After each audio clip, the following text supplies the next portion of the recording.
I am Clara, and I am 29 years old. Exactly 3 weeks ago, my father took the wedding gift my mother had just handed to me and violently hurled it onto a cold marble floor in front of 150 staring guests. The sound it made, that small, heavy, dull thud of worn velvet and ancient paper impacting the polished stone, is a sound that will echo in my ears for the rest of my life. Neither will I ever be able to forget the venomous words he shouted so that the entire ballroom could hear. Garbage belongs with garbage. He was talking about my mother. He was talking about her gift. He was talking about me. What he absolutely did not know, what not a single one of us standing in that room could have possibly comprehended, was that the old, faded, tattered financial ledger he had just brutally humiliated contained a secret that would entirely shatter and rewrite everything I thought I understood about my family's history. When I finally took that small book into the grand, vaulted lobby of our local financial institution a week later, the young teller behind the glass looked at me as if I had just materialized out of thin air carrying a ghost. All the color rapidly drained from her face. She stared at her computer screen, her hands physically trembling, and then she leaned close to the glass and whispered, "Ma'am, I need you to promise me you will not leave this building. Before I take you on the journey of what happened next, please take a quiet moment to settle in. If you find that stories of breaking generational cycles and uncovering hidden strength resonate deeply with your own soul, please engage with this narrative. And if you are listening to my voice from somewhere out there in the vast world, I would love it if you dropped a trace of your existence in the comments. Tell me where you are sitting right now and what time it is in your corner of the globe. I always find immense comfort in knowing exactly where my new friends are tuning in from. Now, let me wind the clock back 2 agonizing months before the wedding day, to the exact moment the grand illusion of my family began to unravel. My family was not destitute. That is the very first foundational piece of information you need to understand to grasp this story. My father, Victor Sterling, owned and operated a highly aggressive, mid-sized luxury import and export firm in an affluent coastal city. He was not a billionaire featured on the covers of financial magazines, but he was exceedingly, aggressively comfortable. He drove sleek, imported European luxury sedans that smelled of fresh leather and ambition. He collected heavy, gold chronographs that weighed down his wrists, and he made absolute certain that every single member of the local yacht club knew exactly how ruthlessly self-made he was. Growing up inside our massive, sprawling, 5-bedroom stone estate on the high bluffs overlooking the harbor, I learned at an incredibly young age that success possessed a very specific, rigid shape in my father's eyes. And unfortunately for me, that shape did not look anything like a daughter. If you had just been born a boy, he casually told me one evening when I was only 12 years old, staring out the window at his cars, I would actually have a legacy to pass this empire down to. I was standing right there next to his chair, his only living child. But apparently, my existence was a biological disappointment he could never quite forgive. My mother, Evelyn, existed entirely in the pale, faded margins of our grand house. She was a ghost who cooked elaborate meals, meticulously cleaned pristine surfaces, offered hollow, painted smiles at tedious dinner parties, and obediently laughed on cue at my father's abrasive jokes. Every single weekday morning, she quietly slipped out the back door to go to her part-time job at a dusty, historic document restoration shop in the old quarter of the city. It was a modest, quiet position that my father never, ever missed a single opportunity to viciously mock. "What exactly do you even do in that damp basement all day?" He would sneer over his morning coffee, not even looking up from his newspaper. "You tape together moldy pieces of paper that absolutely nobody cares about. You are practically a professional dust collector." She never once defended herself. Not a single time. She would simply offer a slight, agreeable nod, quietly gather the dirty porcelain breakfast plates, and disappear through the swinging doors into the kitchen. For decades, I genuinely, truly believed she was weak. I feel a profound, burning shame admitting that to you now, but it is the truth of what I felt. I looked at her endless silence, and I interpreted it as total, pathetic surrender. I did not possess the maturity or the vision to understand what she was actually doing in the shadows. I did not understand anything at all. My father had a favorite, deeply toxic phrase he loved to repeat. In this house, the men make the decisions and the women execute the orders. He said it with such arrogant pride, as if it were profound, ancient philosophical wisdom, rather than just naked cruelty wrapped in a thin veneer of tradition. And for the vast majority of my life, I blindly believed his narrative. I truly believed that my mother possessed absolutely nothing to her name, and that she was entirely, hopelessly nothing without his financial provision. I was so incredibly, monumentally wrong. I met Julian Vance on a rainy Tuesday afternoon in late October during an educational field trip. I am an instructor who teaches high school art history and classical restoration. Yes, this is the exact career path my father considers an absolute, laughable waste of my supposed potential. I was actively chaperoning 24 chaotic teenagers through a massive, active historical museum renovation project when I literally walked backward into the brilliant structural architect who was currently explaining load-bearing masonry to a tour group. Julian caught me by the elbow before I could tumble backward into a massive pile of discarded drywall. His hands were incredibly strong and warm. His smile was even warmer. "You have to be careful," he laughed softly, his eyes crinkling at the corners. "This is a strictly enforced hard hat zone." I was definitely not wearing a hard hat. And I certainly wasn't wearing any armor around my heart, either. We dated for 2 beautiful, transformative years before he finally asked me to marry him. It was 2 years of quiet, intimate dinners where a man actually looked me in the eyes and asked about the details of my day. 2 entire years of finally having someone look at me as if my existence truly mattered. Not for what status I could provide him, not for what corporate connections I could leverage, but simply for the person I was. Julian's family was fundamentally, entirely different from mine in absolutely every single way that actually counted in this world. His father, Arthur Vance, was the patriarch of a massive, multi-generational shipping and logistics empire that made my father's flashy import business look like a child's lemonade stand. But you would absolutely never know the depth of their vast wealth by the gentle, humble way they treated other human beings. The very first time I was invited to meet Arthur and his wife Beatrice, they sat me down and eagerly asked me a dozen questions about my art students. They did not ask a single invasive question about my family's net worth, my father's portfolio, or my future financial prospects. They only cared about my students. "The teenage years are such a vital, pivotal era," Beatrice said warmly, pouring me a cup of jasmine tea in the sunroom of their historic, understated estate. "That is the exact moment when young minds truly begin to solidify who they are going to become in this world. Your work is so incredibly vital." I almost burst into tears right there in her drawing room. Absolutely nobody in my entire life had ever spoken about my chosen profession as if it held any actual value before. However, the exact moment my father discovered the true identity and immense net worth of Julian's family, something dark and predatory violently shifted inside him. Suddenly, after years of total indifference, he was obsessively interested in my romantic relationship. Suddenly, he desperately demanded to meet my boyfriend for elaborate dinners. Suddenly, his disappointing daughter, the lowly art teacher, was suddenly a highly valuable asset making massive, high society connections. He actually called my cell phone for the first time in 6 months the morning after I formally announced my engagement. He did not call to offer his warm paternal congratulations. He called to aggressively interrogate me about Arthur Vance's global investment portfolio. "I am going to personally pay for absolutely everything," my father proudly announced exactly 3 days after finally meeting Julian's parents. I was sitting rigidly in his dark, oppressive home office, the room filled with the heavy scent of cigar smoke, surrounded by massive mahogany furniture and framed photographs of him shaking hands with minor local politicians.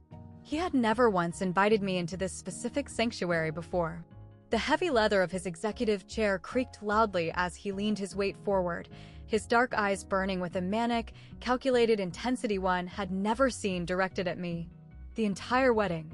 The most exclusive venue, the 5-star catering, the imported floral arrangements, absolutely everything. "You just consider it my ultimate gift to you." I should have been instantly, deeply suspicious. My father had never spent more than $50 on a generic gift card for my birthdays. And suddenly, overnight, he desperately wanted to drop over $100,000 on a single evening. But Julian gently squeezed my hand under the heavy desk and whispered so only I could hear, maybe he is genuinely trying to turn over a new leaf and change his ways. I wanted to believe that so desperately. God, you have no idea how badly my inner child wanted to believe that lie. So, against my better judgment, I smiled and said yes. Within a single week, my father had ruthlessly commandeered the entire operation. He booked the Crystal Cove Estate, a breathtaking, cliffside venue that he was not even a member of, but desperately, pathologically desired to be associated with. He unilaterally selected the menu, the specific vintage of the champagne, the exotic orchids, and the classical orchestra. He custom-designed heavy, elaborate invitations featuring thick, raised gold foil lettering that cost more per envelope than my entire monthly grocery budget. The final guest list contained 150 names. Looking at the spreadsheet, I recognized perhaps 30 of them. They are vital business associates, my father explained smoothly when I challenged him on the overwhelming number of strangers. They are incredibly important people. I just stared at him, thinking, important to whom? The evening before those heavy, gold invitations were mailed out, my mother silently found me sitting alone in the backyard garden. She moved through the twilight exactly like she always did, utterly devoid of sound, suddenly appearing right beside my shoulder like a phantom. "Clara," she said softly, reaching out and pressing something small into my palm. "I have a very special gift for you, too. But I am going to wait and give it to you on the actual day of your wedding." I looked down at our hands. Her thin, pale fingers were wrapped tightly around mine, and her skin was noticeably trembling. "It is the absolute most important thing I have ever possessed in my life," she whispered, her eyes locking onto mine with a terrifying, fierce intensity. "I need you to promise me that you will remember that, no matter what anyone else says to you." I did not understand the profound gravity of her words in that moment, but I would. The morning of the wedding finally arrived. I sat perfectly still on the edge of the mattress in my childhood bedroom and thought deeply about my mother. A very specific, strange memory from my youth, one I had almost entirely forgotten, suddenly bubbled up to the surface of my mind. I was perhaps 15 years old, homesick from school with a fever, aimlessly wandering the empty, echoing house in my socks. I had walked down the hallway looking for a glass of water, and I heard a strange, rhythmic sound coming from my parents' master bedroom. Counting. It was my mother's voice, incredibly soft, rhythmic, and hypnotic, sounding almost like a secret lullaby constructed entirely of numbers. I had quietly crept to the edge of the doorframe and peeked through the crack. She was sitting rigidly on the very edge of the massive mattress, a tiny, worn notebook clutched in her hands, with a small, neat stack of paper currency resting on the floral comforter right beside her hip. It was not a massive fortune, perhaps a few $100s in small bills, but she was smoothing the paper and counting it with the intense, desperate reverence of a dragon hoarding gold. When she suddenly looked up and saw me standing in the doorway, her facial expression instantly transformed. She didn't exactly look guilty. It was an entirely different emotion, something ancient and primal that I didn't possess the vocabulary to name. "Just doing some boring grown-up math, sweetie," she had said smoothly, quickly sweeping the money and the notebook into an old, heavy wooden jewelry box that had once belonged to her own mother. "Absolutely nothing for you to worry your head about." I never once asked her about it again. Children rarely do they? We inherently assume that the heavy, dark secrets of our parents do not concern our small worlds. But sitting there in that exact same bedroom over a decade later, watching the pale morning light slowly filter through the sheer curtains, I couldn't help but wonder. What on earth had she been so desperately saving for? And why did she feel compelled to hide it like contraband? My mother softly knocked on my bedroom door at exactly 9 o'clock, carrying a massive garment bag containing the absurdly expensive, imported silk designer gown that my father had aggressively insisted I wear. "Are you ready?" she asked gently. I wasn't. I was not ready for a single second of the performance that was about to occur. but I forced a bright smile, stood up, and allowed her to help me step into the dress. It was a suffocating cascade of pure white silk and intricate, imported French lace. It was undeniably elegant, obnoxiously expensive, and absolutely nothing like the simple, understated dress I would have chosen for myself. "You look incredibly beautiful," my mother said, her eyes suddenly shining with unshed tears. I did not realize it in that moment, but she was silently saying goodbye to the agonizing life she had endured specifically for my survival. The Crystal Cove estate looked exactly like a highly stylized, artificial photo spread from a luxury bridal magazine. Massive, cascading arrangements of pure white roses spilled from towering crystal vases. A professional string quartet played flawless classical music near a bubbling marble fountain. 300 white wooden chairs were arranged in mathematically perfect, rigid rows on the manicured, emerald green lawn, each one intricately draped with pale silk ribbons that exactly matched my bouquet. And standing proudly at the absolute epicenter of the opulent chaos was my father. I quietly watched him from the elevated window of the bridal suite, observing him aggressively direct the hired vendors exactly like a ruthless military general marshaling his troops for battle. "Move that buffet table 2 inches to the left. Adjust those floral arches. No, the vintage champagne tower belongs over there by the terrace." He was wearing a bespoke, custom-tailored charcoal suit I had never seen before.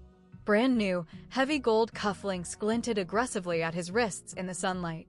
He looked incredibly expensive. He looked incredibly important.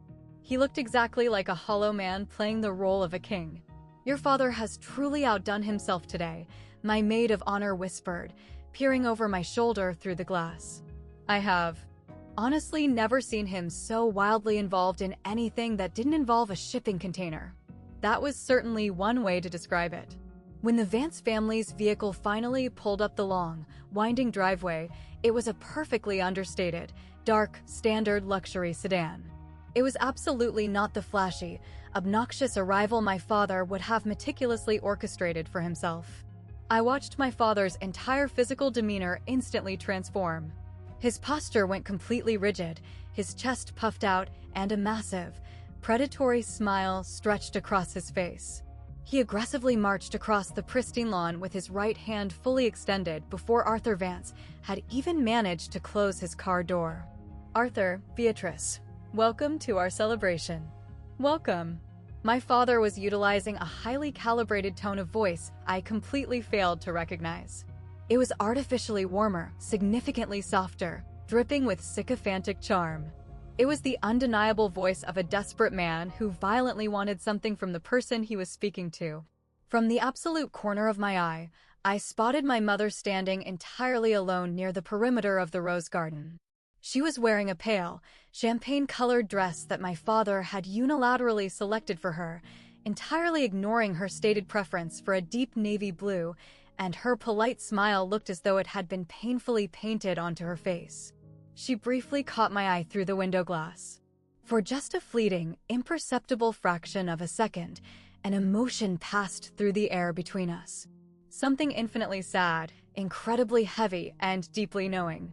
Then, my father's booming, artificial laugh echoed across the lawn. "Please, let me give you the grand, exclusive tour of the grounds," he bellowed, and my mother's face instantly went completely blank again, the mask slipping flawlessly back into place. The actual wedding ceremony was genuinely beautiful. I know that sounds strange, perhaps even contradictory given the absolute hellfire that came afterward, but standing there at that floral altar, holding Julian's warm hands tightly in mine, watching his kind eyes fill to the brim with genuine, unscripted tears as I finally said the words, "I do." That specific, isolated moment was entirely real. That microscopic sliver of the day belonged entirely to us. "I love you so much," Julian whispered fiercely, his voice trembling as he carefully slid the cool platinum band onto my finger. "I need you to remember that, no matter what happens next." I did not fully understand in that moment why he phrased it exactly like that. He said it as if it were a shield, a solemn promise against a dark storm he could see gathering on the horizon. The minister loudly pronounced us legally married. Julian leaned in and kissed me softly, and 150 people erupted into applause, the vast majority of them total strangers my father had invited to fill the seats. I opened my eyes and looked out at the massive crowd during that kiss. My father was not looking at me with paternal pride. He was aggressively beaming directly at Arthur Vance. His mind was already rapidly calculating, already ruthlessly networking, already utilizing his only daughter's sacred wedding day as a high-stakes corporate networking event. And sitting quietly in the very front row, my mother sat entirely alone. Her eyes were bloodshot red. Her pale hands were clasped together in her lap so incredibly tightly that every single knuckle had gone bone white. She was absolutely not smiling. "My mom has been crying all morning," I murmured nervously to Julian as we began the long walk back up the aisle, the orchestra playing triumphantly. He gently squeezed my hand. "It is just overwhelming wedding emotions, Clara. It is completely normal." But a dark, heavy instinct deep inside my chest vehemently whispered that it was not normal. Something primal warned me that my mother was absolutely not shedding tears of joy. During the extravagant cocktail hour, I quietly watched my mother hover nervously near the absolute edges of the various social circles. Always completely alone, always silently watching my father aggressively work the room like a politician. At one point, she tentatively reached out to gently touch his sleeve to ask him a question, and he violently shook her hand off without even bothering to look in her direction. "Not right now, Evelyn," he hissed. It was just 4 short words, but they were spoken with such intense venom, as if she were a disgusting insect buzzing too close to his expensive champagne. She slowly, painfully withdrew her trembling hand, carefully pulling her arms inward, exactly like a person who had been systematically trained over decades to make themselves as physically small as possible. I should have abandoned the guests and walked straight over to her right then. I didn't. That failure is a profound regret I will carry to my grave. The lavish reception officially began at 7 o'clock, and by 8 o'clock, my father was noticeably drunk. He was not stumbling, falling down, slurring his words drunk. Victor Sterling possessed far too much ego to ever publicly embarrass himself that obviously. But he had reached that specific, terrifying level of intoxication where his booming voice grew aggressively louder, his arrogant stories became wildly exaggerated, and his relationship with the absolute truth became incredibly flexible. I anxiously watched him physically corner Arthur Vance near the massive, towering structure of vintage champagne glasses. He was gesturing wildly, expansively with a crystal flute in his hand. "We cleared $20 million in beer revenue last quarter," I clearly heard my father boast, lying through his teeth. "We are actively expanding our fleet into massive commercial real estate sectors. Monumental things are coming down the pipeline, Arthur." I knew for an absolute, verifiable fact that his firm had barely managed to gross maybe $4 million for the entire year. Maybe. Arthur's patrician face remained politely, impeccably neutral, but I clearly saw him exchange a swift, highly communicative glance with Beatrice. It was the exact, specific kind of silent glance that long-married couples share when they are both thinking the exact same terrible thing and do not want to say it out loud. "Your father certainly seems incredibly enthusiastic tonight," Beatrice noted gently, suddenly appearing right beside me at the opulent dessert station. I desperately wanted to apologize to her. I wanted to frantically explain the situation, to somehow magically separate my own identity from the grotesque, embarrassing performance currently happening across the ballroom. "He is just very excited about the marriage," I managed to stammer out, my face burning. Beatrice gently touched my arm. "I am absolutely certain he is, my dear." But her intelligent eyes communicated something entirely different. I would discover much later that Arthur Vance had already ordered a comprehensive financial background check on my father's business weeks ago. He already knew exactly how small and desperate my father's company actually was.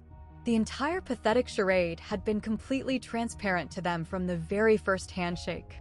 But standing there in that moment, eating a piece of cake I couldn't taste, I just felt the slow, suffocating creep of absolute dread. I felt the profound, terrifying sensation of immense pressure building behind a weakening dam. My father's artificial laugh rang out far too loudly over the music. He aggressively clapped Arthur on the shoulder as if they had been drinking buddies for 30 years.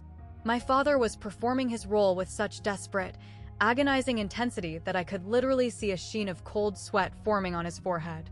And my mother just stood quietly in the dark corner, perfectly silent, endlessly waiting. For what? I had no idea. Not yet. Ladies and gentlemen, if I could direct your attention to the center, it is time for the traditional family gifts. The hard master of ceremonies' booming voice cut sharply through the sophisticated chatter and clinking glasses. The massive crowd of guests began slowly drifting toward the head table, taking their seats. This specific moment was my father's absolute favorite part of the entire ordeal. He had been meticulously, obsessively planning this exact presentation for over a month.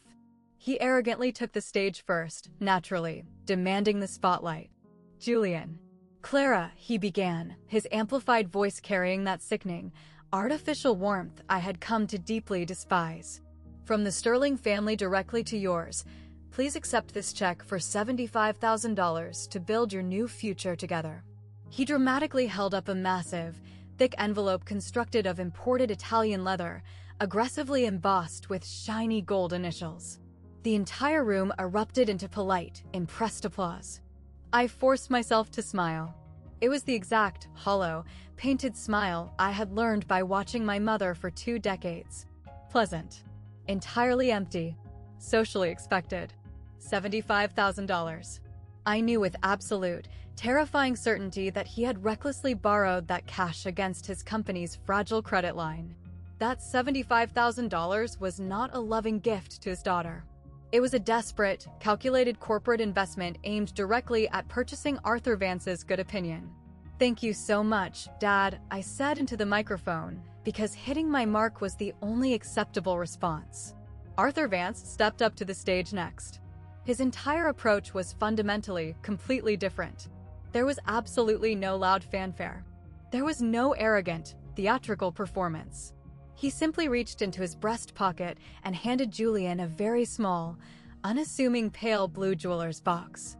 "Just a small key," Arthur said simply, his voice quiet but carrying immense weight. "It is the key to a fully restored, historic stone row house in the northern quarter of the city. It belonged to Beatrice's late grandmother. The title has been cleared. We thought you 2 young people might enjoy starting your beautiful life together within those walls." The entire massive ballroom went dead, suffocatingly quiet. A fully restored, historic stone row house in that specific, affluent district of the city was worth an amount of money I could not even begin to accurately calculate in my head. I instantly turned to watch my father's face.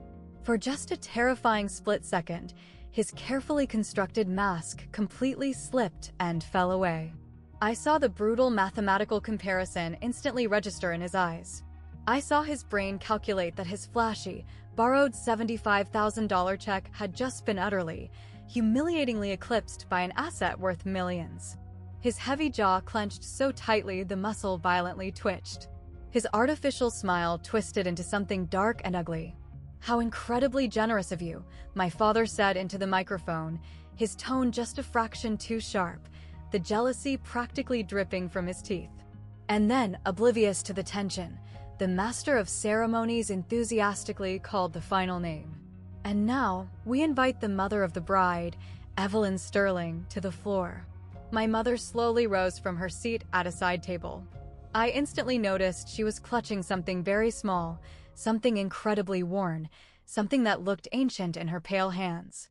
My stomach plummeted to the floor. I did not know exactly why I was terrified. Not yet. My mother did not ask for the microphone. She slowly walked the length of the marble floor to where Julian and I sat at the head table. Her footsteps were incredibly careful, slow, and measured, as if she were walking through a minefield.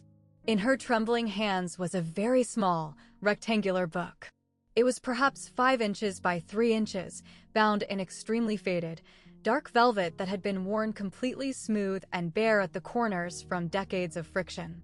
"Clara," she said. Her voice was barely above a fragile whisper. The entire room of 150 people had to physically lean forward and strain in the silence to hear her words. "This is my true gift. To you." She reached out and firmly pressed the small, worn book into the palms of my hands. I looked down. It was a bank ledger. A very old-fashioned, physical banking passbook. The specific kind of financial ledger banks completely stopped issuing to customers decades ago. The words Northern Coastal Trust were stamped in fading gold foil across the front cover, though the majority of the gold had long since flaked away into dust. "Mom, I don't fully understand," I started to say, feeling the rough velvet against my skin. "This contains absolutely everything I have," my mother stated. Her eyes were shimmering with unshed tears, but her voice was surprisingly, terrifyingly steady. "It is everything I have ever saved. I want you to have the ultimate freedom that I never ever had. The absolute freedom to make your own choices in this world." I slowly turned the small passbook over in my hands. It felt incredibly light, weighing almost nothing at all. Directly behind my chair, I heard the cruel, hushed whispers erupting from the tables of my father's wealthy guests. "A physical savings book? Are you kidding me? That is all she brought? How ancient is that piece of trash?" I absolutely did not care about their whispers. Something about the exact way my mother was looking at me right then, an expression so fiercely protective, so overwhelmingly tender, and so desperately hopeful, made my throat constrict with emotion. "Thank you, Mom," I whispered, standing up and pulling her fragile frame into a tight hug. "Thank you so much. Do not let a single person in this room tell you it is worthless," she whispered fiercely directly into my ear, her voice shaking. "Promise me, Clara. Promise me that no matter what anyone screams at you tonight, you will never, ever throw this away." I did not fully understand the profound weight of her warning, but I firmly nodded my head against her shoulder. "I promise you, Mom." She pulled back from the embrace, and for just a fleeting moment, she looked like an entirely different human being. She looked immensely stronger. She looked decades younger. She looked exactly like the vibrant, powerful woman she might have been if the universe had been infinitely kinder to her. Then, my father's booming, furious voice completely shattered the tender moment. What in the absolute hell is that supposed to be? My father was suddenly standing up at his table. He had pushed his heavy chair back with such violent force that it nearly toppled backward onto the floor. His face was violently flushed deep red, a toxic combination of the excessive vintage champagne, the burning humiliation of being massively financially outdone by Arthur Vance's gift, and a much darker, uncontrollable rage I could not name. "Evelyn." He barked her name exactly as if it were a deadly poison on his tongue. "What the hell is that garbage?" My mother did not answer him. She did not flinch. She simply stood perfectly still, her pale hands clasped loosely in front of her, her eyes cast downward to the marble floor. He violently crossed the empty expanse of the ballroom in 4 massive, aggressive strides. Before my brain could even register the threat, he had forcefully snatched the fragile passbook right out of my hands. "A savings book?"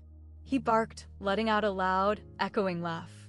But it was absolutely not a sound of humor. It was something incredibly cruel and vicious wearing the mask of laughter. "You actually stood up and handed our daughter a dusty, pathetic savings book in front of the Vance family?" "Victor, please," my mother started to say, her voice calm. 30 years. He roared, completely abandoning any pretense of a whisper. His booming voice violently filled the massive, vaulted ballroom, aggressively bouncing off the expensive crystal chandeliers and the silk-draped walls. 30 miserable years of marriage to you, and this is the absolute best you can contribute? This completely worthless, pathetic piece of..." He violently threw it. He cocked his arm back and hurled the ledger.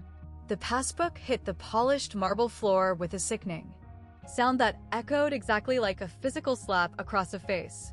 It rapidly skidded across the smooth stone, finally coming to a stop near the damp base of a massive white rose arrangement. "Garbage permanently belongs with garbage." My father roared into the silence.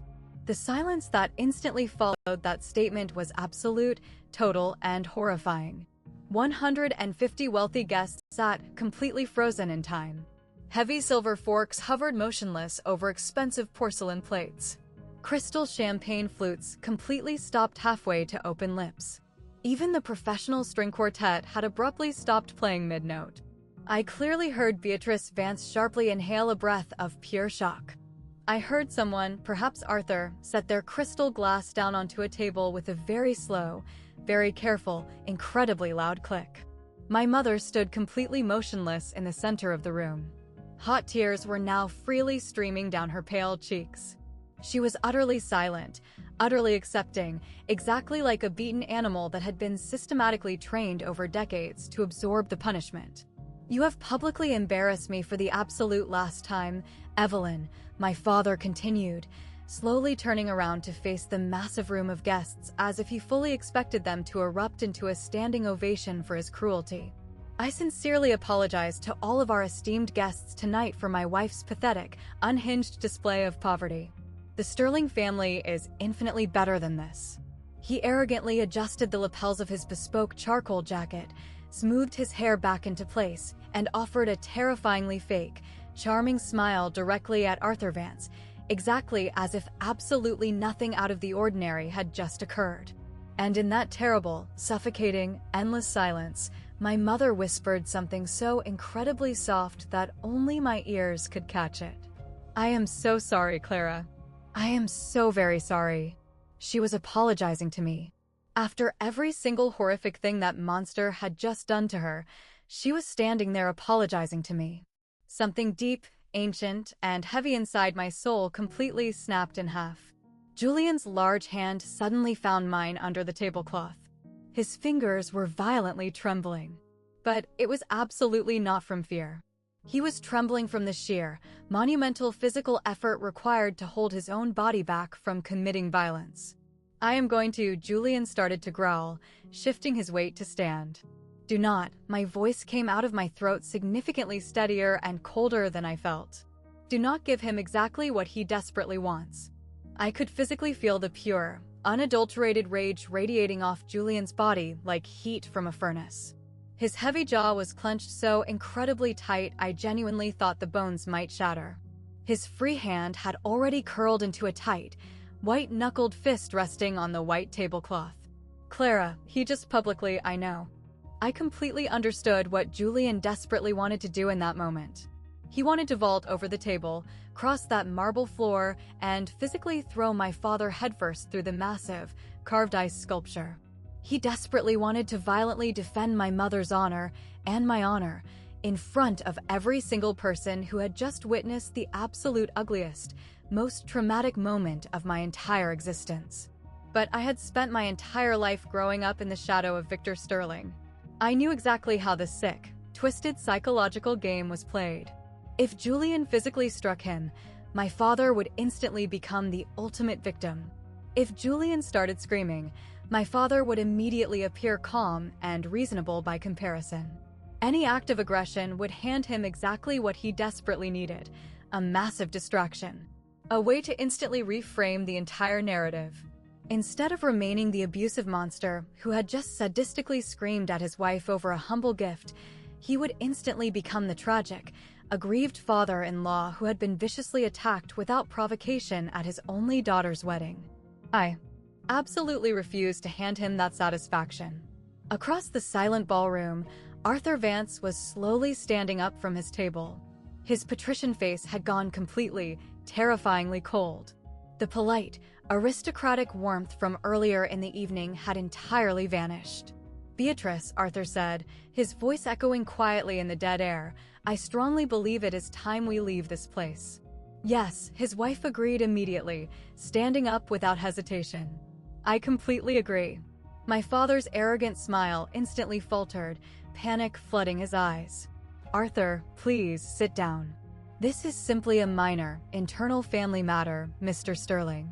Arthur's tone was so freezing it could have shattered the crystal glasses on the tables. "I have seen absolutely enough tonight to understand exactly what kind of man you truly are." They immediately began gathering their coats. And there, resting on the cold floor near the white roses, my mother's gift lay completely abandoned. Garbage, my father had loudly called it. He had absolutely no idea. I slowly released Julian's tense hand. "Clara." Julian's voice was laced with deep concern. "What are you doing?" "Trust me." I stood up incredibly slowly. Every single pair of eyes in that massive ballroom instantly tracked my movement. The heavy, imported silk of my wedding dress loudly whispered against my legs as I stepped down from the elevated head table. My father quickly turned toward me, his face rapidly shifting through a chaotic cycle of emotions. Confusion, extreme irritation, the dark beginnings of yet another explosive tirade. I walked right past him without making eye contact. My heels clicked loudly, rhythmically against the marble floor. 1 step, 2 steps, 3. The small passbook lay exactly where it had fallen, its faded velvet cover standing out starkly against the pristine white stone floor. One of the fragile corners had been slightly bent from the violent impact.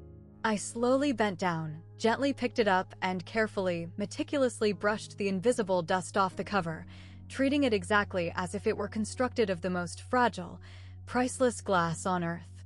When I finally straightened my spine, I did not look at my father. I walked directly over to my mother, who was still standing completely frozen near the wall, thick tears still wet on her cheeks. "Thank you so much, Mom," I said, projecting my voice loud enough for the entire room to hear with crystal clarity. "This is absolutely the most profoundly meaningful gift I have ever received in my life. I will fiercely treasure it forever." I leaned in and kissed her wet cheek, physically feeling her entire body violently trembling. Then I slowly turned back to Julian, who was already standing on his feet, waiting for my signal. "We are leaving right now," I announced. "Where exactly do you think you are going?" My father's voice cracked violently on the words, echoing with panic. "The reception has barely started. You are humiliating me in front of—" I stopped walking. I turned my head just enough to catch his panicked face in the corner of my eye. "I absolutely do not need your permission to do anything anymore, Dad. And I certainly do not need your toxic approval." My voice was chillingly calm. It was a terrifyingly steady voice that I honestly had no idea I possessed. What I desperately need right now is to leave this room. So that is exactly what I am doing. Julian reached out and firmly took my hand. Together, we walked with quiet dignity toward the massive oak exit doors. Behind us, my father was still frantically shouting something into the void about disrespect, screaming about all the money he had spent, yelling about everything he claimed he had done for me. I didn't hear a single syllable of his rant. I just kept walking toward the exit.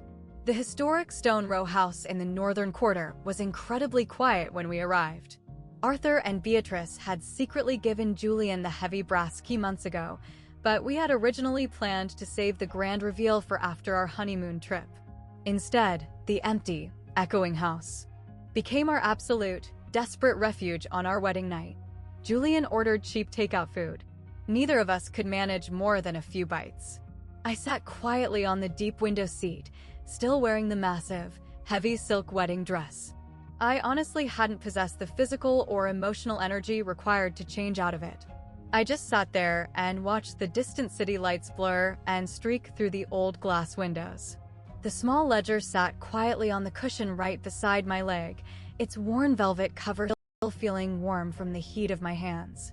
"You absolutely do not have to look inside it tonight," Julian said softly, walking over to stand beside me. "Whatever secrets are hiding in there can definitely wait until tomorrow." "I know," I replied, but I physically couldn't stop touching it. I kept running my fingertips over the faded, embossed gold letters, obsessively wondering what my mother had truly meant when she spoke the word freedom. "She stayed inside that house specifically for me," I said suddenly, the realization crashing over me. "All those agonizing, torturous years, she stayed locked in that cage just for me." Julian slowly sat down on the cushion beside me, being incredibly careful not to disturb the passbook. "You do not know that for absolute certain, Clara." "I do know." And somehow, deep in my bones, I did know it. The exact, specific way she had looked into my eyes today. The haunting way she had said, "I want you to have the ultimate freedom that I never ever had." It wasn't just a comment about a tiny bank account. It was a profound statement about the power of choices. It was about being suffocated and trapped for so incredibly long that you genuinely forget a whole world exists outside the iron bars of the cage. "What exactly do you want to do?" Julian asked, his voice gentle. "I don't know yet." But that statement wasn't entirely true. There was one specific action I knew with absolute, unshakable certainty. My mother explicitly told me to go to the bank, I said, staring at the book. The Northern Coastal Trust, the massive branch downtown. She explicitly told me to ask for a man named Mr. Harrison. Julian was completely quiet for a long moment. Tomorrow morning? I nodded my head in the dark. Tomorrow morning. Through the old glass window, the distant lights of the harbor suspension bridge glittered in the cold night air. Somewhere out there in the sprawling city, my father was probably still drunkenly raging, shattering glasses, and blaming the entire universe for his own failures. I honestly did not care anymore. I was permanently done allowing him to control the narrative of my life.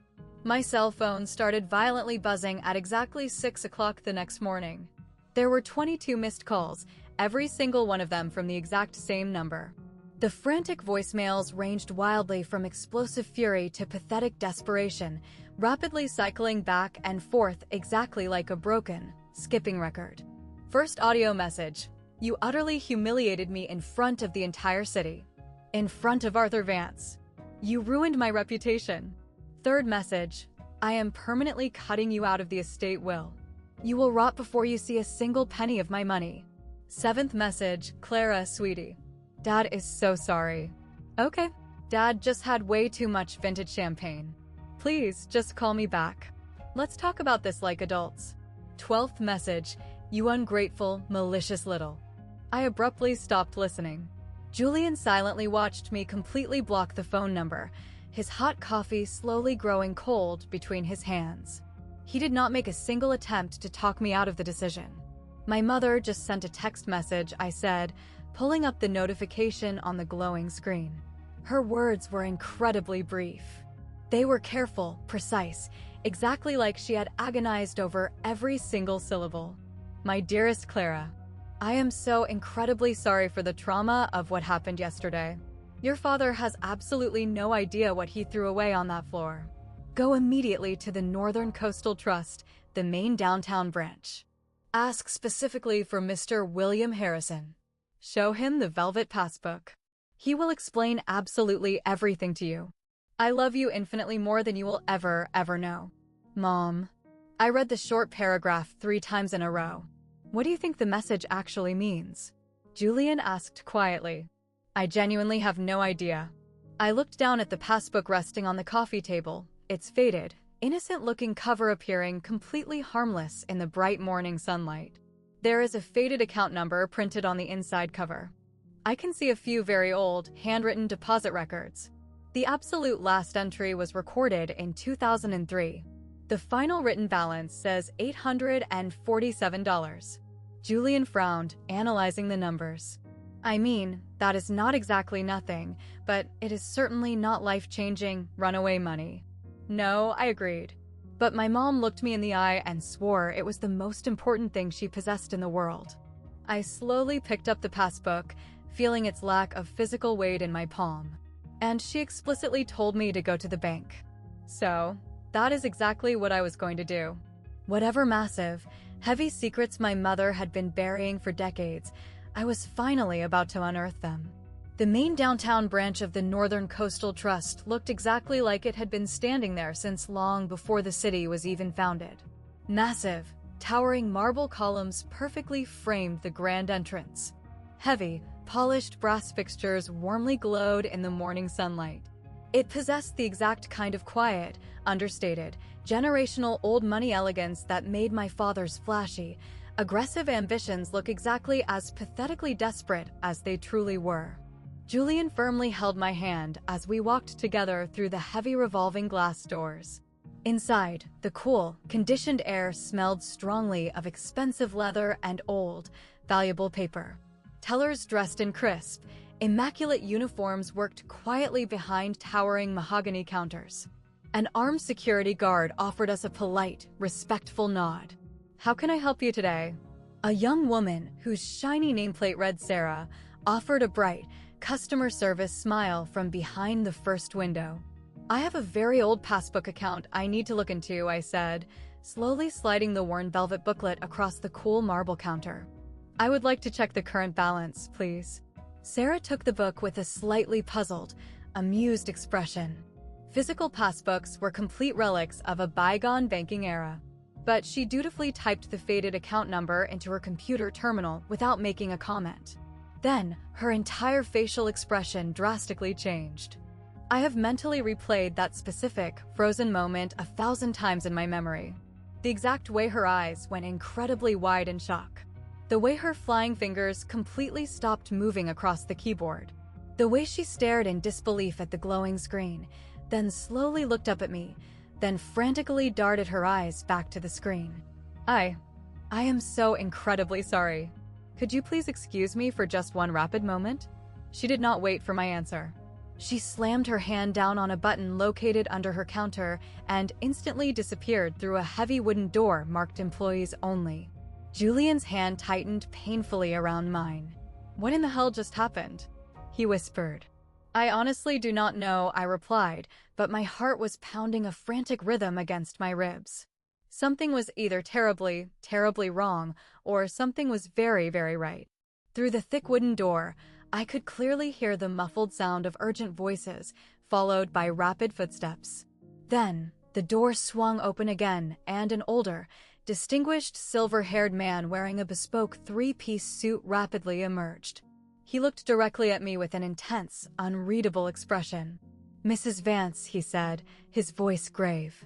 I am William Harrison, the senior branch manager. Would you kindly please come with me? He gestured respectfully toward a frosted glass door clearly marked. Private Wealth Banking. And please, he added very quietly, his eyes darting around the lobby. Do not leave the building. Let me pause the story here for just a brief, necessary moment. If you have ever been systematically made to feel incredibly small and worthless by someone whose biological duty was to love and protect you, if you have ever been repeatedly told that your specific dreams were an absolute waste of time, or that your daily contributions held absolutely zero value in the real world, I desperately need you to know that you are not alone in that feeling. And sometimes, the objects or people that appear the most incredibly ordinary on the outside are secretly hiding something monumentally extraordinary on the inside. What exactly do you think was hiding inside that ancient account? Drop your best guess in the comments right now before we continue the journey. Now, let us step back into the bank. The private wealth banking section was a completely different universe compared to the public lobby. Thick, priceless Persian rugs covered the floors. Historic oil paintings adorned the walls. We were seated in massive, comfortable leather chairs that likely cost significantly more than my entire annual teaching salary. Mr. Harrison led us to a sprawling mahogany desk and gently gestured for us to sit down. May I? He politely held out his hand, asking for the velvet passbook. I handed it over. He opened the fragile cover incredibly carefully, almost reverently, and typed the faded account number into his secure computer terminal. For a very long, agonizing moment, he just sat there in silence, staring intently at the numbers on the screen. Mrs. Vance, he said finally, folding his hands together. Do you have any idea what this object actually is? It is a savings account, I replied, my voice shaking slightly. My mother handed it to me yesterday at my wedding reception. It is significantly more complex than a simple savings account, Mr. Harrison corrected me gently. He slowly physically turned his massive computer monitor around so that I could see the screen.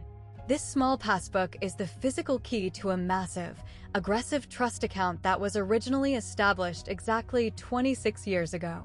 Your mother is the legal settler of the trust. You have been the sole, designated financial beneficiary since the day you were born. I stared blankly at the glowing screen. My brain simply could not process the mathematics of what my eyes were seeing. The current, liquid balance of the trust, Mr. Harrison continued, his voice remaining incredibly calm and gentle, is exactly $2,147,893.41. The entire room suddenly tilted violently on its axis. I am so sorry. What did you just say?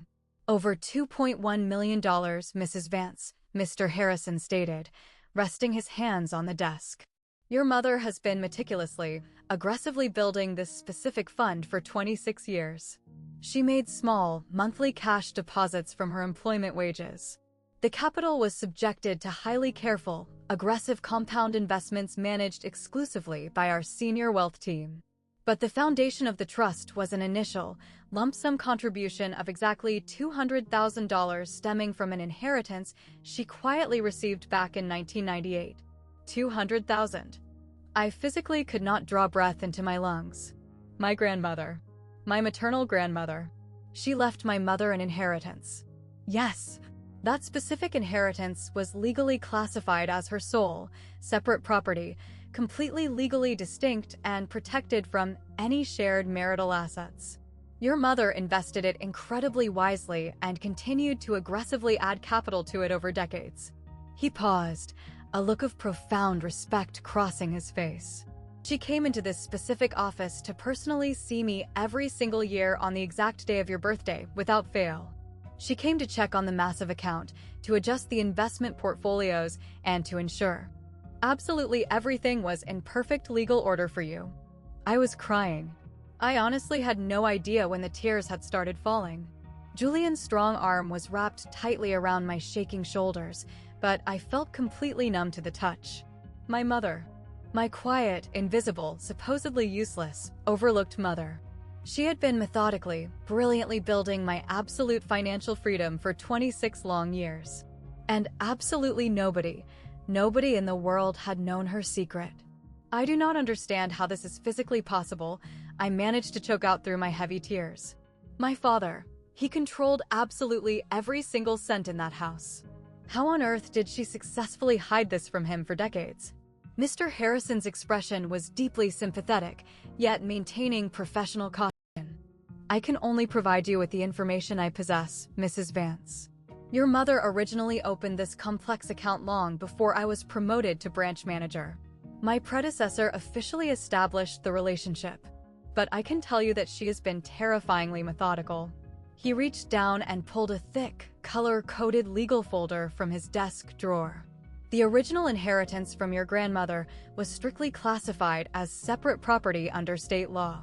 Your mother never, ever commingled a single cent of it with your father's marital assets. She kept the entire fortune locked in a trust under her maiden name, Evelyn Hayes. Not Evelyn Sterling. But her meager job, I said, wiping my eyes. She only worked part-time in that dusty document restoration basement. My father endlessly mocked her for it. He said she was completely wasting her life. Her physical cash deposits were quite modest, but they were relentlessly consistent. 20 years of aggressive compound interest and highly conservative market investments added incredibly massive sums to the original principal. He physically turned a document around to show me a printed graph. It was a solid, green line aggressively climbing upward over the course of decades. She also frequently deposited small portions of household cash. Tiny amounts gathered over a long time. Nothing large enough that a busy man would ever notice missing. But it mathematically accumulated. Grocery money. The weekly household cash allowance. The physical cash my father casually threw at her every week, as if she were a hired servant being given an allowance. She had hoarded it. She had saved absolutely all of it. There is one other critical thing, Mr. Harrison said quietly. He slowly slid a heavy, cream-colored envelope across the polished desk. It was tightly sealed with red wax. My mother's elegant, looping handwriting spelled out my name across the front. She specifically left this document in our vault file. It was to be opened only on the exact day you finally came into this office to claim the account. My hands violently shook as I broke the wax seal. Inside the envelope was a single piece of heavy paper covered in my mother's beautiful script. My dearest Clara, if you are reading these words right now, it means you have finally found your freedom. This massive sum of money belongs entirely to you. It does not belong to your father. It does not belong to any man. It is yours to do exactly as you please with your life. I remained in that suffocating house solely because I desperately wanted you to have a stable roof over your head growing up. But please know, I was never, ever truly trapped. I was simply preparing for war. All of my infinite love, Mom. I read the short letter 3 entire times before my vocal cords would work. She was never weak, I whispered into the quiet room. All those agonizing years, I sat there and thought. I genuinely thought she was just pathetically accepting her fate, absorbing his endless abuse, allowing him to treat her like absolute garbage. Mr. Harrison remained completely quiet, offering me the dignity of space to process. She was brilliantly playing the ultimate long game. Julian's voice was thick with awe and wonder. 26 years of absolute silence, and that monster never had a clue. There is some additional legal documentation you should be aware of, Mr. Harrison said incredibly carefully, choosing his words. I am not certain if you are privy to this information, but your parents have actually had a fully binding, legal separation agreement in place for approximately 20 years. I snapped my head up, staring at him. A what? A formal, legal separation agreement. They physically remained cohabitating in the same sprawling residence, but your mother's financial and legal interests were completely, permanently severed and protected from his debts. It was a highly unconventional arrangement. He hesitated for a second, dropping his professional armor. I personally believe she remained in that house specifically to protect you, Mrs. Vance. She waited until you were fully grown, until you were legally married, until you were safely beyond his reach. 20 years. 2 entire decades of sharing a roof and a dining table with a monster who relentlessly mocked her, casually dismissed her existence, and made her feel like a microscopic speck of dust. And the entire time, she had possessed a loaded escape hatch. A brilliant, flawless master plan. But she had willingly locked herself in the cage to ensure I survived. I desperately need to call her right now, I said, frantically reaching into my purse for my cell phone. I dialed her number with violently shaking hands. She answered on the very first ring. Clara? Did you go downtown to the bank? Mom. I was violently crying again, the tears streaming down my face. Mom, why didn't you ever tell me? During all those horrific years, why didn't you ever just tell me the truth? Her voice through the speaker was incredibly thick with her own tears. Because you were just a little child, Clara. And innocent children should never, ever be forced to carry the crushing weight of their parents' dark secrets. You desperately needed to believe in the concept of a family. Even if that family was completely broken and rotten on the inside, you needed the illusion of stability to grow. You sacrificed absolutely everything for me. No, my sweet girl. I sacrificed absolutely nothing. I invested. She let out a soft, wet, beautiful laugh. I fiercely invested every ounce of my energy into you. And now it is finally time for both of us to be completely free. That powerful word again. Freedom. For the very first time in my life, I truly understood exactly what the word meant. What exactly do you want to do now, Mom? The massive question hung heavy in the air between us. Between 2 women who had both spent their entire existences suffocating under Victor Sterling's massive shadow. I want to finally leave, she said simply. The heavy words came out of her mouth exactly like a massive physical exhale, like something she had been holding deep in her lungs for decades. I have already spoken extensively with my private lawyer. The divorce filings are fully prepared. They have actually been prepared and waiting for years. Years. She had been patiently waiting, meticulously planning, fiercely biding her time until I was safely extracted from that house, safely married to a good man, and safely beyond my father's sphere of influence. I have already secured a lovely apartment, she continued, her voice gaining strength. It is quite small, but it is entirely mine. It is located right near the historical restoration archives in the old city. I have actually been secretly paying the rent on the unit for 2 full years. Just waiting for today. 2 years? I explicitly told you, Clara. I was preparing. There was a genuine, radiant smile in her voice now. It was not bitter. It was not sad. It sounded exactly like pure, unadulterated triumph. Your father was far too arrogant to ever closely examine the household accounting ledgers. He genuinely thought managing mundane money was far beneath his intellect. He just tossed physical cash at me and arrogantly expected me to make the household function. So she had made it function in brilliant, devastating ways he could not possibly have imagined. What about you? She asked gently. What exactly do you want to do with the trust? I slowly looked over at Julian, who was watching me with an expression of quiet, unwavering support. I looked at Mr. Harrison, who was politely pretending to read a file while organizing his papers. I looked down at the letter resting in my hands. 26 years of fierce, protective love, miraculously compressed into a single sheet of paper. I absolutely do not want to use this capital for petty revenge, I said slowly, testing the words out. I do not want to rub the fortune in his face or try to publicly humiliate him. No. I carefully folded the fragile letter and placed it safely back inside its envelope. I just want to live the rest of my life completely without him in it. Without his toxic approval. Without his tainted money. Without his cruel voice constantly echoing in the back of my head telling me I am a disappointment. My mother remained perfectly quiet on the line for a long moment. Then she said, "That is exactly what I was praying you would say." Exactly 1 week after the catastrophic wedding, my mother began packing her belongings. I was not physically present when my father finally discovered her, but she recounted the details to me later. She told the story in that quiet, detached, highly factual tone she had perfected over 30 years of surviving her marriage. He had come home from the office unexpectedly early, and he found her standing in the master bedroom with a large, open suitcase resting on the mattress. "What the hell do you think you are doing?" he demanded. She did not stop meticulously folding her clothes. "I am permanently leaving, Victor. I have officially filed for divorce. You will be formally served with the legal papers by a process server before the end of the week." He let out a loud, barking laugh. That exact same cruel, dismissive laugh I had been subjected to my entire life. Leaving with what exactly? You possess absolutely nothing.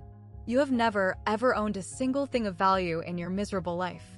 We have actually been legally, bindingly separated for over 20 years, my mother stated with absolute, terrifying calm. I possess my own vast assets. I have retained my own aggressive lawyer.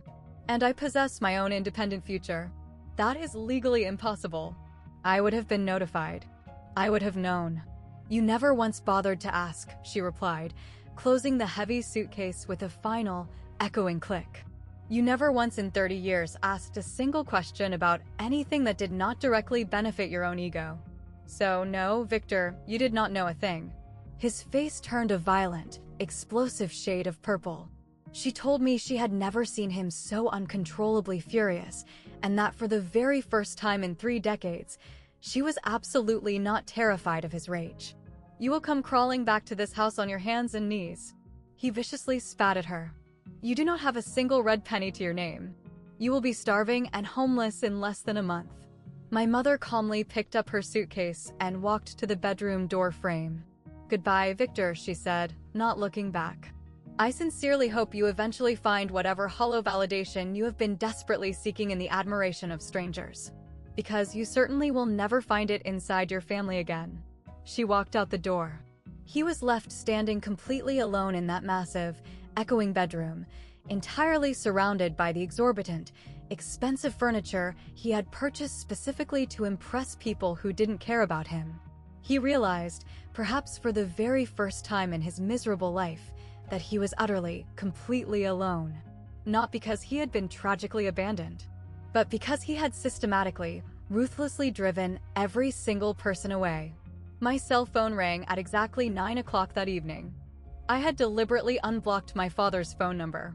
Not because I harbored any desire to actually speak with him, but because I desperately needed to know. The exact moment he finally comprehended the magnitude of what he had lost. Clara. His voice sounded completely ragged, torn to shreds. What exactly did you do? What lies did you poison your mother's mind with? I didn't say a single word to her, Dad. I kept my voice perfectly level and cold. Mom made her own calculated choices. She arrogantly claimed she has independent wealth. That is physically impossible. She has never worked a real, you must have illegally funneled money to her. You and that wealthy Vance family. You must have bankrolled this insanity. This situation has absolutely nothing to do with the Vance family. And it certainly has nothing to do with me.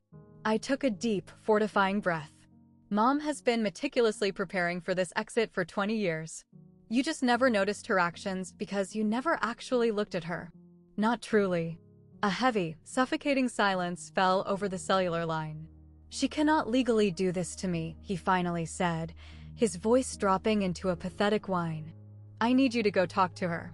Tell her I am willing to change my behavior. Tell her I will, Dad. I aggressively cut him off. You had 30 years to change your behavior. You had 30 entire years to treat your wife like a human being instead of an indentured servant. You actively chose not to. Clara, I am your biological father. Yes, you are. And I will always hold a basic level of gratitude for the physical roof over my head and the food on the table when I was growing up. I paused, letting the silence stretch out. But I absolutely do not owe you my mother's life. I do not owe you my continued silence. And I definitely, absolutely do not owe you forgiveness that you have never even bothered to ask for. If you do not step in and fix this mess, his voice instantly turned hard and threatening again, reverting to form. You will receive absolutely nothing. Not a single cent of my empire. I will aggressively write you out of the entire estate. I almost laughed out loud. Dad, I said softly. I absolutely do not need a single thing from you. Not anymore. I hung up the phone. Then I permanently blocked his number again. My hands were slightly shaking from the adrenaline, but my heart felt incredibly steady and calm. I had successfully established a massive boundary, and the sky had not fallen on my head. 2 weeks later, Arthur and Beatrice Vance came over to our new house for a quiet dinner. It was supposed to be a relaxing, intimate evening. Good wine, homemade pasta, and genuinely getting to know each other without the chaotic, toxic cloud of the wedding hanging over our heads. Julian was cooking his grandmother's famous recipe. I was carefully setting the dining table with the beautiful dishes we had received as gifts. We were just sitting down to eat when the front doorbell suddenly rang. I knew exactly who was standing on the porch before I even touched the handle. Call it primal instinct. Call it 30 years of surviving with a highly unpredictable, volatile man. I just knew. My father was standing on our stoop, awkwardly holding a cheap bouquet of flowers and a bottle of wine. His charming, fake smile was plastered tightly onto his face. Clara. I was just randomly driving through the neighborhood and I thought, you are absolutely not invited here, Dad. Directly behind me, I clearly heard Julian's heavy wooden chair scrape aggressively against the floorboards. I heard Arthur Vance's voice, low, sharp, and incredibly tense. Just give me 5 minutes of your time. My father's artificial smile violently flickered. I just want to properly apologize for the unfortunate events at the wedding. For everything. Can't a loving father attempt to make amends? This is absolutely not the time or the place. Please, his voice cracked with genuine desperation. I just desperately need to speak with Arthur for one single moment. There has been a massive professional misunderstanding. And there it was. The absolute, unvarnished truth dragged into the light. Even now, in what he was desperately trying to present as a heartfelt paternal apology, his sole, primary concern was aggressively salvaging his fragile business relationship with Arthur Vance. He only cared about the corporate opportunities Arthur represented. Mr. Sterling. Arthur Vance suddenly appeared in the hallway directly behind me, his voice as freezing cold as a January blizzard. I absolutely do not believe we have a single thing left to discuss. Arthur, please. I am begging you. The incident at the wedding was a massive misunderstanding. I had simply consumed far too much alcohol. I personally stood there and watched you violently throw your wife's gift onto a stone floor and call it garbage. Arthur's freezing tone did not waver an inch. I watched you ruthlessly humiliate your entire family in front of 150 people. That abhorrent behavior was not the result of alcohol, Mr. Sterling. That was a clear demonstration of your fundamental character. My father's face rapidly morphed from pathetic pleading to explosive fury in a single heartbeat. You do not understand. You have no idea what I have had to deal with behind closed doors. That woman has been entirely useless to me for 30 years. Dad. Julian aggressively stepped forward now, physically positioning his large frame directly between my father and the rest of us. You need to turn around and leave this property right now. The cheap bouquet of flowers fell from my father's hands onto the porch. My father stood there, breathing heavily, looking at all of us arrayed like a unified wall against him. He had absolutely zero moves left on the chessboard. You people do not understand a single thing about what I sacrificed to build this family." My father's voice had escalated to that specific, terrifying pitch I remembered so vividly from my childhood. High, sharp, and intensely dangerous. The exact voice that used to make my mother physically flinch in terror. The voice that used to make me run and hide under the bed in my room. But I was absolutely not hiding anymore. I built this entire empire. He aggressively jabbed a finger in my direction. The massive house, the import company, your entire privileged life. And you maliciously repay me by turning my own wife against me? By deliberately embarrassing me in front of, he gestured wildly, frantically at Arthur Vance. In front of people who actually matter? Arthur's stoic expression did not change. People who actually matter? Yes, important, influential people. I spent over $100,000 on that extravagant wedding specifically to he abruptly stopped speaking. I watched the horrifying realization slowly dawn in Arthur's eyes as all the jagged puzzle pieces finally clicked together. Specifically to do what, Mr. Sterling? Arthur's voice was like smooth silk draped over solid steel. To impress me? To falsely create a lucrative business relationship? My father's mouth opened, closed, and then opened again, but no sound came out.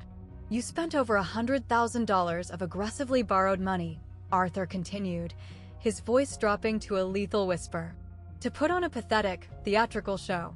Not to celebrate your daughter's marriage. But for me. For what you arrogantly assumed my wealth could do for your failing company. That is absolutely not, I never meant, and when your wife, Arthur cut him off entirely, your wife, who has apparently been quietly, brilliantly saving her pennies for 2.5 decades, handed your daughter the absolute most profoundly meaningful gift of the entire night. You violently threw it onto the floor. Arthur slowly shook his head in absolute disgust.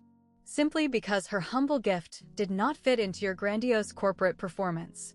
Beatrice gently placed a restraining hand on her husband's arm. I strongly believe we have seen more than enough here, my dear. Yes. Arthur looked at my father one final, devastating time. Mr. Sterling, I absolutely do not conduct business with desperate men who treat their own families as disposable props. Please, never attempt to contact me or my family again. The heavy front door was firmly closed directly in my father's face. Through the thick wood, I could clearly hear him standing out there on the porch, breathing heavily, slowly processing the absolute, violent death of every single thing he had ever tried to build. Then, slowly, the sound of defeated footsteps retreating down the walkway. He was completely gone. Can I be brutally honest with you for just a moment? Sometimes, the absolute most devastating revenge is not actually revenge at all. It does not require screaming matches. It does not require public exposes or dramatic confrontations. Sometimes, the most powerful thing you can do is simply take a step back, remain silent, and allow a toxic person to completely reveal exactly who they truly are to the world. My father was given every single opportunity to genuinely apologize, to change his path. Instead, he loudly told Arthur Vance exactly what his sinister motives had been all along. Before I conclude this story, I want to ask you a question. Have you ever been forced to completely walk away from someone you deeply loved in order to protect your own sanity? Please tell me your story in the comments. Now, let me tell you exactly how the dust settled. The subsequent social fallout was incredibly quiet, but utterly devastating. My father never, ever secured his coveted business meeting with Arthur Vance. There was no lucrative partnership. There was no massive investment capital. There was absolutely no golden ticket into the elite world of high-level logistics he so desperately craved. But the lack of a business deal was not the worst of his punishment. The ugly story rapidly spread. Not dramatically. There were no scandalous newspaper headlines, no viral social media exposes. It was just persistent, toxic whispers. The exact, insidious way information travels through elite, small coastal business circles. Did you hear the horrifying rumor about what happened at the Sterling wedding? Apparently, the man violently threw his wife's gift onto the floor and screamed at her. The Vance family was so disgusted they walked out before the cake was even cut. Within a few short months, 2 massive import deals my father had been aggressively pursuing suddenly fell through. There were no official, dramatic rejections. Just politely declined meeting requests, unreturned phone calls, and expensive golf dates that mysteriously never got scheduled. His company did not catastrophically collapse overnight. He was not completely financially ruined. But the elite, heavy doors he had spent decades desperately trying to pry open, they were all firmly closed to him now. Quietly. Firmly. Permanently. I did not take any malicious pleasure in his downfall. Okay, perhaps a microscopic amount. But mostly, I just felt incredibly, profoundly tired. I was exhausted by the decades of endless performance. I was exhausted by the lies, the psychological manipulation, and the constant, draining effort to earn basic approval from a man who was biologically incapable of giving it. My father attempted to call me occasionally during those first few chaotic months. I never once answered the phone. He mailed me physical letters. Long, rambling, chaotic pages that wildly alternated between pathetic apologies and vicious, blaming accusations. I read the very first letter and then threw all the subsequent ones directly into the trash unopened. Do you not think you should at least sit down and talk to him? A well-meaning colleague asked me at school one afternoon. He is still your biological father, after all. I thought deeply about that statement. He is, I agreed softly. And I truly do not hate the man. But I absolutely do not need him physically present in my life in order to love him from a safe distance. Some toxic relationships are significantly healthier when there is a massive amount of space between you. She did not understand my logic. That was perfectly fine. Most people who grew up in healthy homes do not understand until they have lived the nightmare. Until they have been forced to build massive iron walls just to mentally survive. My mother, however, miraculously bloomed. There is absolutely no other word in the English language to adequately describe it. In the months after she safely moved into her new apartment in the old city, I watched her rapidly transform into a vibrant, powerful human being I had never met before. She boldly cut her hair short, a simple stylistic choice my father had strictly forbidden for 30 years. She painted the walls of her new living room a bright, obnoxious yellow. It was her absolute favorite color, the exact color my father had always sneered at as being tacky. She began volunteering full-time at the historical archives where she used to work part-time. Not for the meager paycheck anymore, but purely for the joy of the work. I had completely forgotten what it felt like, she confessed to me over coffee one sunny afternoon, to simply make a basic decision and not have to aggressively defend my logic. To just exist in the world without fear. The divorce was finalized incredibly quietly. My father possessed absolutely no legal leverage to contest anything. The secret separation agreement my mother had established had been legally ironclad for 2 decades. He kept the massive, empty stone house and the failing business. She kept her absolute freedom. She told me she had started keeping a written journal. At first, it was just chaotic thoughts, but then it evolved into something significantly more structured. 30 agonizing years of suppressed memories, psychological observations, and desperate survival strategies. I am seriously considering expanding this into a book, she said, looking almost shy. A memoir. Perhaps it could serve as a beacon for other women trapped in situations identical to mine. Mom, I reached across the small cafe table and tightly grabbed her hands. That is an absolutely incredible idea.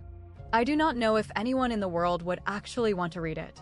I would absolutely read it, and I strongly believe thousands of other people would desperately need to read it, too. I squeezed her fingers.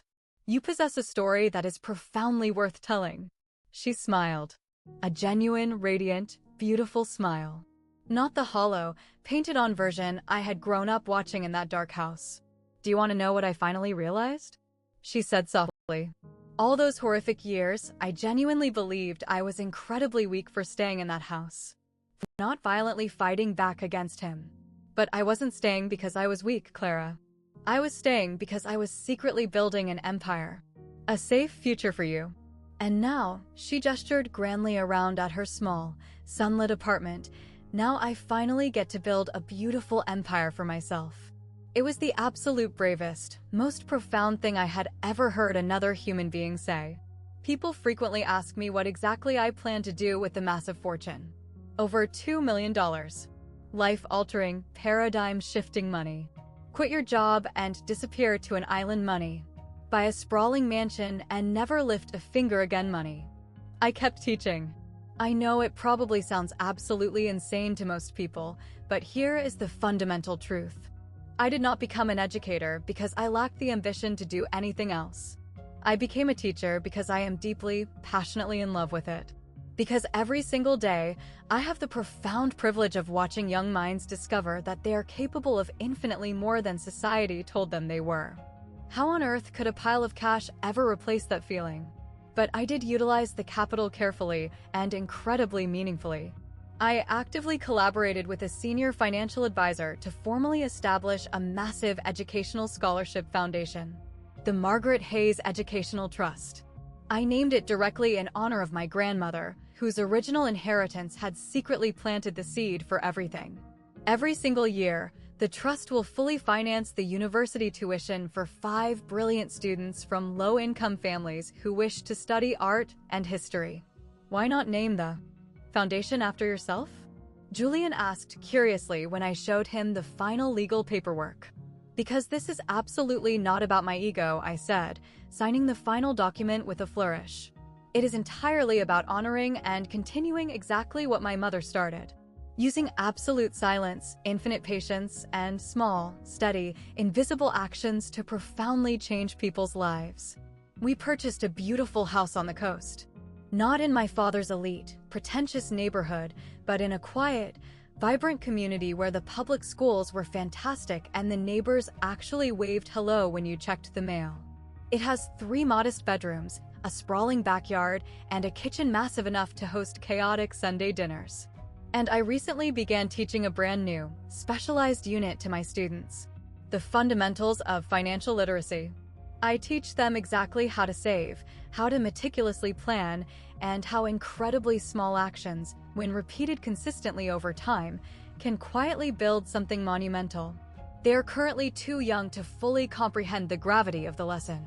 But someday they will understand. You are genuinely not going to quit your job? My friend asked me, completely incredulous. Why on earth would I quit? Because you could do absolutely anything. You could travel the globe, start a massive corporation, buy a luxury yacht. I laughed out loud. What in the world would I do with a yacht? She simply did not get it. And that was perfectly fine. The absolute best things in this life are never measured in square footage or horsepower. My mother's sacrifice taught me that. My father and I have not spoken a single word to each other in 18 months. He still attempts to call my phone occasionally. Not frequently, but just enough that I am aware he has not forgotten my existence. Usually on birthdays, major holidays, or the occasional random Tuesday night when he has likely consumed far too much scotch and started aggressively panicking about his legacy. I never, ever answer the phone. I do not block his number, either. It is an incredibly strange, liminal position to hold in life. Loving someone you physically cannot be around.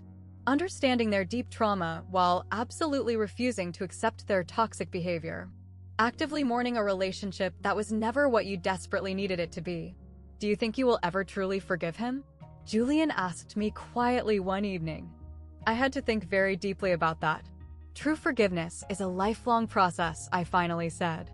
It is not a magical, singular moment.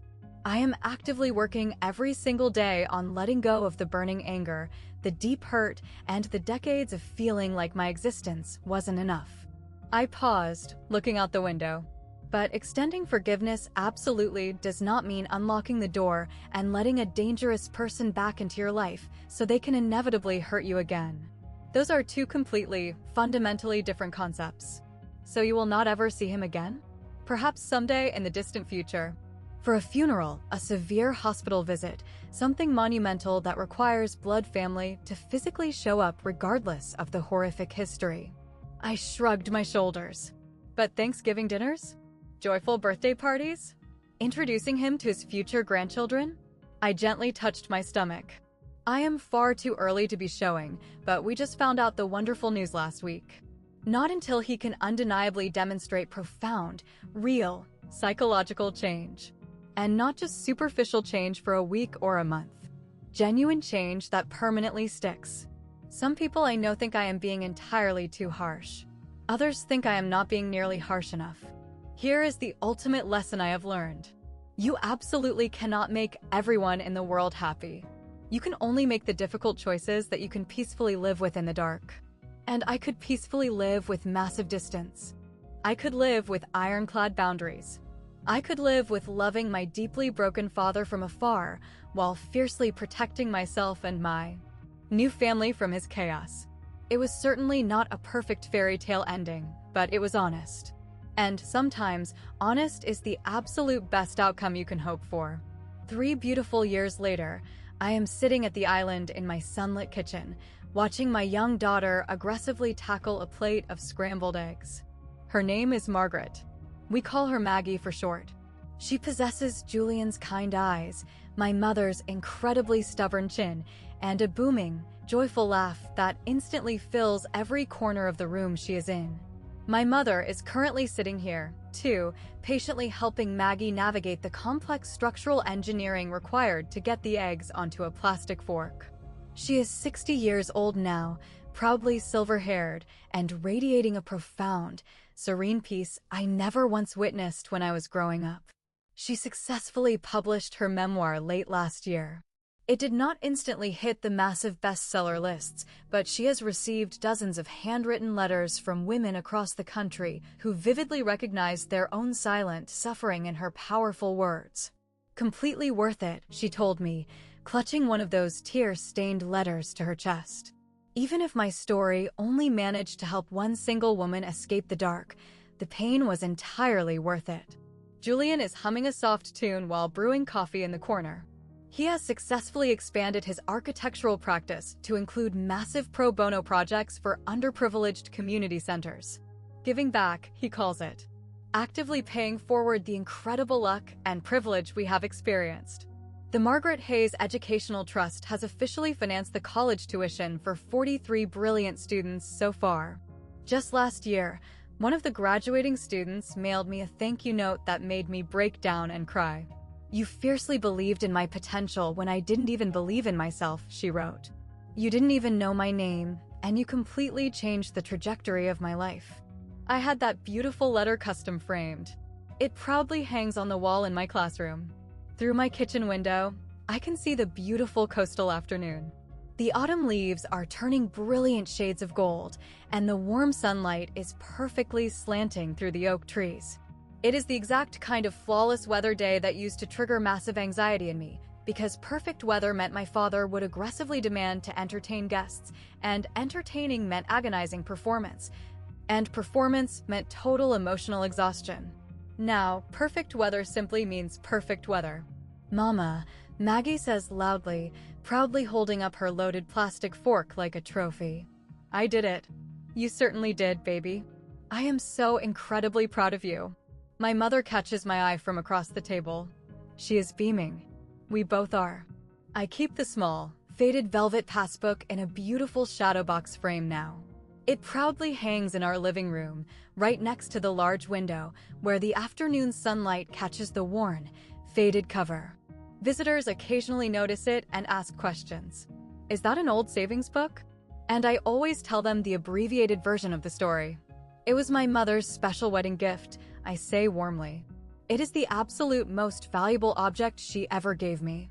They almost always rudely ask exactly how much money was inside it. That is absolutely not the point of the story. I always want to tell them. The $2 million mattered, of course it did. But what matters infinitely more is exactly what that worn book represented. 26 agonizing years of infinite patience. 26 years of microscopic, invisible actions slowly building towards something monumental. 26 years of fierce, protective love expressed not through hollow words, but through meticulous, silent preparation. My mother did not save my life by swooping in at the very last second with a cinematic, dramatic rescue. She saved my life by quietly, methodically planning, year after year, so that when the exact moment I desperately needed my freedom finally arrived, the door was already wide open and waiting. That is the profound lesson I carry in my heart now. The people who truly, genuinely love you do not always love you loudly. Sometimes, They love you in absolute silence. They love you with relentless persistence. They love you by quietly showing up and doing the agonizing work again and again, even when absolutely no one is watching them. And the toxic people who desperately try to make you feel small? Their perceived power only lasts as long as you willingly believe in the illusion. The exact moment you take a step back, the exact moment you firmly stop performing for their hollow approval, you realize they were never, ever as massive and terrifying as they seemed. They were just incredibly loud. My father loudly called that passbook garbage.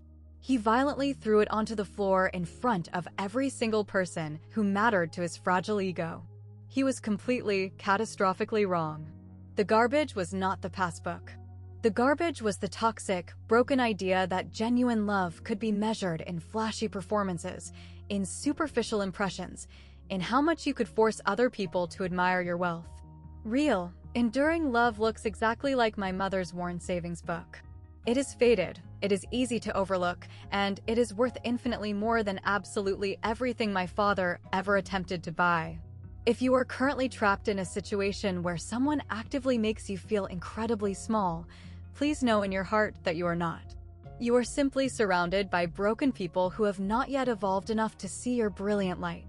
One day, you will finally find the people who do see you, and absolutely everything in your universe will change. That is my story.